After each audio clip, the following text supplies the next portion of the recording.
Okay, really common question today. How and what is it that you do to maintain your websites? You get asked this all the time. All the time. And we take it for granted. So, very, very simple. In fact, for the websites that we buy, remember, we only focus on websites that take very little maintenance. Yep. So we don't buy ourselves high maintenance, complicated websites. You can if you want to work hard. If you want to. Go for it. Go for it. But we buy WordPress websites that are easy to maintain, basically and that they make their money by ranking in the search engines. So what they need to do is rank in search engines and come up for, when someone types a question around that particular topic the website's about, one of the pages of this website will come up. In order to do that, we need to get good content on the website. So the main thing that we do to maintain websites is have content written. Now, we don't write the content.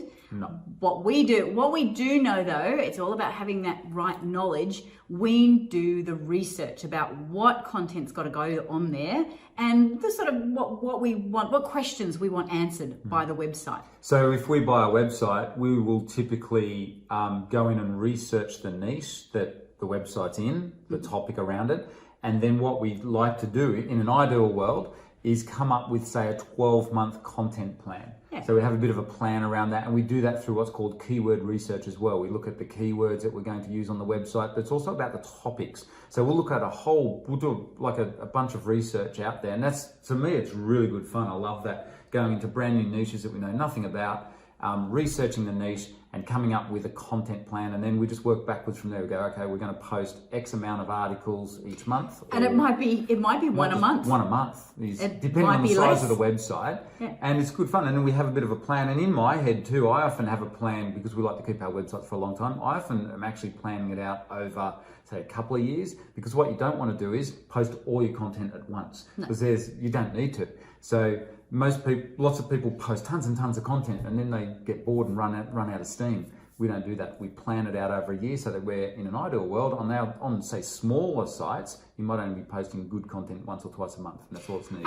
And the price of good content, articles can be anywhere from $1 per 100 words. So for a good 700 to 1,000 word article, $7 to $10. Up to, we will pay $50 or $60 for a good article. Good stuff, yeah. And sometimes, depending on the niche, if it needs a bit of extra research, you could pay up to $100 or more for an article if you wanted to.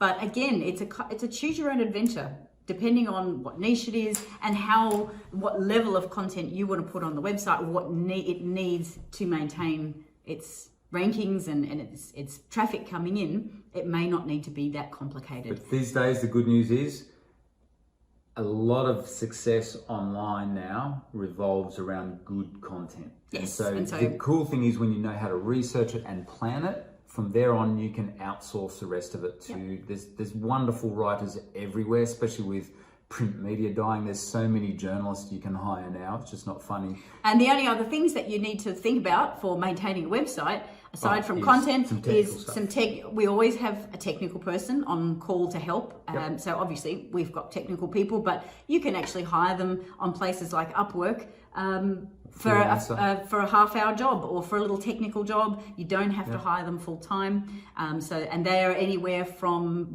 some of our students hire them from $5 an hour up to $30 an hour US. So we pay anywhere from...